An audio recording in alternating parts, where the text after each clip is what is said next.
right, let's do this. We are doing Matthew chapter 1. We're going to go through the genealogy today.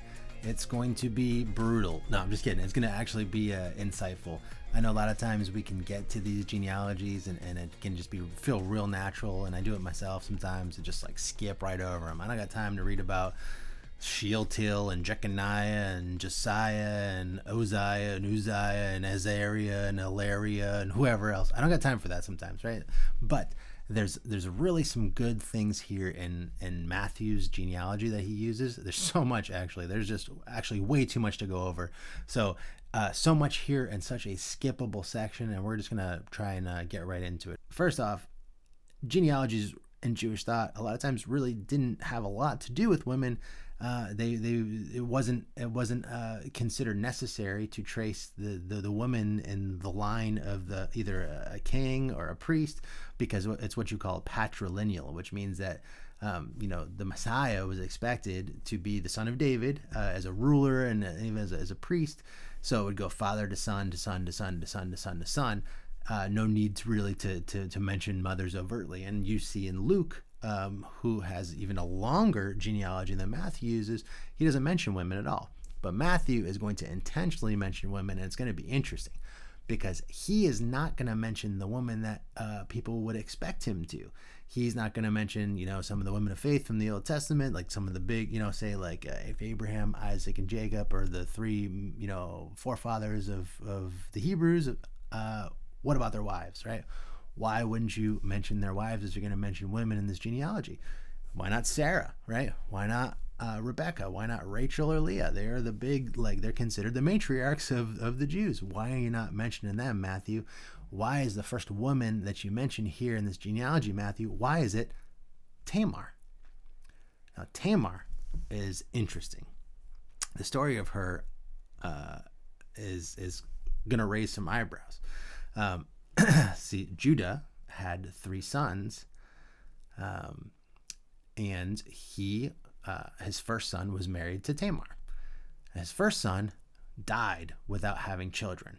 So in Jewish law and custom, what would happen with the wife was the wife would then be married to the closest male relative. So when the first son of Judah died, who was married to Tamar, and they didn't have any kids, Tamar became the wife of Judah's second son. Now, Judah's second son also died. And so where is she going to pass to next? Well, Judah had a third son, but by this time, Genesis kind of tells us that Judah's thinking that this chick is cursed, right? He's like, I don't want to give this girl my third son and lose him too. So he tells Tamar, hey, look, go dress as a widow and spend some time acting like that and being in your widowhood. And when my third son is of age, I will give him to you. And that will kind of fulfill this Jewish law and custom where you will, have him and try to bear children through this third son of mine in honor of the first 2 that were already your husband. Follow me, because this is important and this is interesting. What happens, of course, is that Judah, because he thinks that she's kind of cursed, he is not really planning on giving his third son to her. So he decides that she can pretty much just kick rocks. She can just live as a widow or whatever. And so his third son grows up, and he's not making any mention of a wedding or anything like that. And she is kind of left off in the dust. Now she knows that Judah is not fulfilling his commitment, which he's supposed to be doing by Jewish law. She knows that this kid is grown up now, of age to marry, and that Judah's not doing it, not blessing it, and not coming back to her. So she hears through the grapevine one day that Judah is on his way somewhere. So she goes to meet him in that place. She dresses as a prostitute, and she fools Judah into having sex with her in a way, right? She dresses as a prostitute, and he's looking for some action apparently, and doesn't know it's her, and they have sex. And the payment to her, and I'm not going to get into the whole long story, it'll just take too long, but the payment to her kind of consists of, hey, Tamar is like, hey, let me hold on to a couple of your things, because I don't really trust that you're going to pay me, how you're saying that you're going to pay me. So let me hold on to these things until you pay me, and then I'll give them back to you. So he's like, cool. He gives her these things. he goes his way, she goes her way, and then 3 months later, somebody comes running up to Judah and says, hey, Judah, your daughter-in-law Tamar was acting as a prostitute and got pregnant while she was being a prostitute. And Judah's furious, right? Judah's furious. He's not putting two and two together. All he knows is when he sent the payment to that prostitute originally, that she was nowhere to be found. And he was like, okay, whatever, I'm going to keep this payment and, consider it a day. Well, Tamar is pregnant. And somebody's coming to Judah saying, hey, she's pregnant because she's a prostitute. So he freaks out and he says, hey, let's bring her out and burn her to death. Let's bring her out and burn her to death. What a guy, this Judah, right? What a guy. So let's burn her to death. And she says, hold on, Judah, listen. The Father is the owner of these things I have. Why don't you take a look at them and see if you recognize who they belong to? And Judah, of course, takes these things in his hand pretty much and looks at him and says, oh boy, those are mine. And I'm the father of the child who's going to be born to my daughter-in-law, right? And he says an interesting thing. It says here in Genesis 38:26, this is important to follow. Judah recognizes those things and he says, she is more righteous than I, since I wouldn't give her to my son. She's more righteous than I, even though she dresses as a prostitute, even though she fooled him into this whole thing, even though it was like a ruse and it was, of course, morally questionable at best. She says he says she is still more righteous than he is. Now that's pretty interesting because in this like patriarchy that the Jews kind of had in that time, going through these genealogies, going from Abraham to Isaac to Jacob to Judah, and now bringing in Tamar through this story where Judah himself, right, one of the rock stars of the Old Testament, in a way, one of the legends of the Jews himself is saying, no, this woman here who's a Gentile who acted as a prostitute, this woman right here is actually more righteous than I am. And Matthew's bringing that sucker right to mind. He's bringing that right to mind, right into the forefront when you're going through this, like, you're expecting males and men and men and men and men and this like kind of rock star genealogy down to the Messiah. You're getting a woman who's a Gentile and who had children out of like this prostitute kind of a move, right? Deceived Judah. But I think that the reason overall is to kind of diminish in a way, to diminish the idea of like all these like being like perfect men and like men of faith or whatever. It's like Judah is a rock star. Yeah, but we're going to kind of push him to the back a little bit through the story and remember and call back to mind like how this genealogy was made. Yes, the Messiah was in the line of Judah fulfilling this prophecy from the Old Testament, but guess what? It came through this woman, and I don't want to forget her whatsoever. She's important to this. God was including the outsiders from the beginning and redeeming the outsiders from the beginning. It was his heart all along, even though originally it stayed in the story of God kind of stayed inside this Jewish bubble.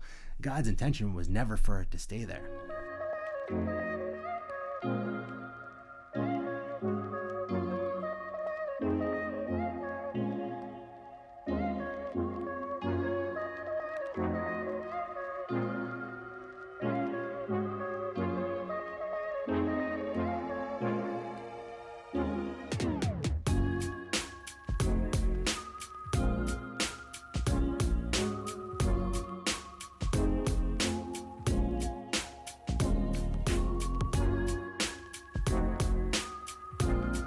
Matthew's going to tell this story. He's going to tell the story of Jesus Christ through these women that he chooses to use in this genealogy, right? When he's not even expected to or doesn't have to use them. Some would look at these women and be like, oh, it's just an afterthought or whatever. It's a side note. It is not. Matthew is telling the gospel through these women. And he might use 20 times as many men in this genealogy as to be expected, but through the women that he's selected, he is telling a cohesive story. And number one woman that he uses is Tamar, right? So it goes on a little bit. Now, it goes to verse 4.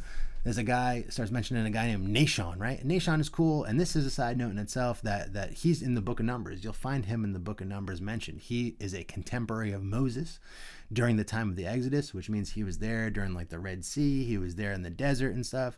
And his son in verse 5 is a guy named Salmon, right? Salmon, if Nahshon was a contemporary of Moses, this guy Salmon was a contemporary of Joshua, right? Like enter the promised land, Joshua. Joshua sends in 2 spies, right? Now, the 2 spies go into Jericho and they find a prostitute. Okay, now we got another prostitute. Her name is Rahab, and she is the next woman mentioned in this genealogy that Matthew is using, the genealogy of Jesus Christ. Rahab is a Gentile, clearly not an Israelite. She is by career a prostitute, not just kind of like did it once to trick Judah and prove a point. She's a career prostitute. And when Joshua sends in these two spies, they go to this prostitute. Now, Rahab is like, listen, I know who you guys are. I know who your God is. I've heard stories. We know that, he delivered you from Egypt. We know that he brought you across the Red Sea. We are trembling. And she's like, listen, just remember me. Like, remember me and my family. When God gives you this city, remember me and my family. I'm going to help you spies right now survive because the king's looking for you. Remember me in return. And they say, all right, cool. And she, takes care of them or whatever. It helps them escape. And then later on when Jericho falls, they do remember her.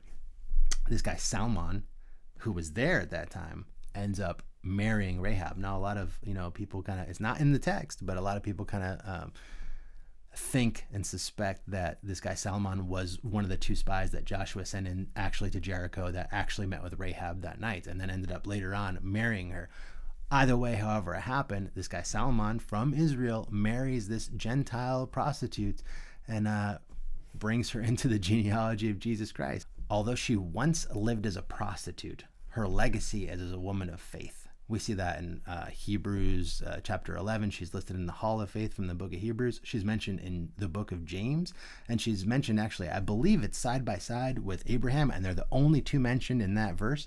And it's a verse about faith, right? So you got Abraham, who's like the father of faith. And you got Rahab, this Gentile prostitute, who's thrown in there as like an example of it by James, right? So she's big territory. She is considered like just something kind of like outstanding in the faith with Jesus. So God made sure, Matthew made sure that she would be included in this genealogy. Scandalous? Heck yeah, right? But worthy of that inclusion? Yeah. More worthy than some of the other people in there? Men? Oh, definitely, right? So God is doing something cool here. So Rahab is redeemed by her faith. She's redeemed by her faith. She's redeemed from this life of prostitution, being mistreated by men and stuff. She's redeemed by her faith.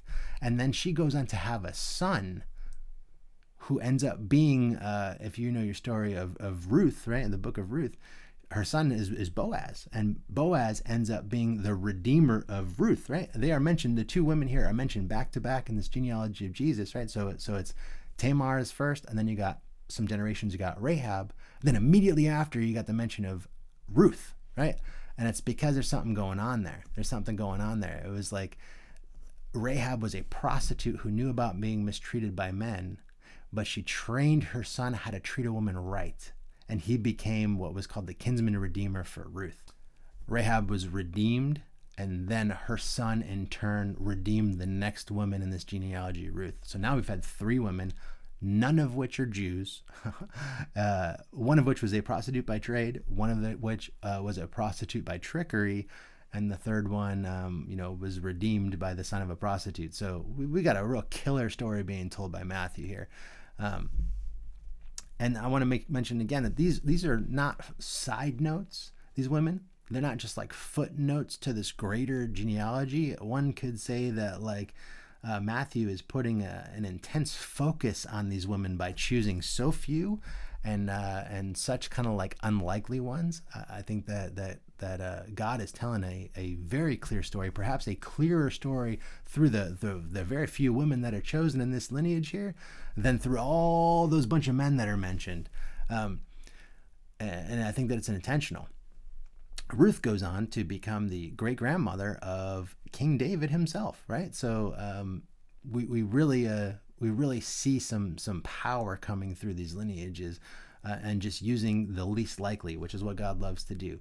Now, Ruth is the great-grandmother of David, and the next woman that is mentioned in this genealogy is interesting because she's mentioned, but she's not mentioned by name. And if you take a look here at verse 6, it says here that David the king begot Solomon by her who had been the wife of Uriah. Now, that's the New King James Version, and I like that version because the literal Greek does not have the name Bathsheba in there. It does not.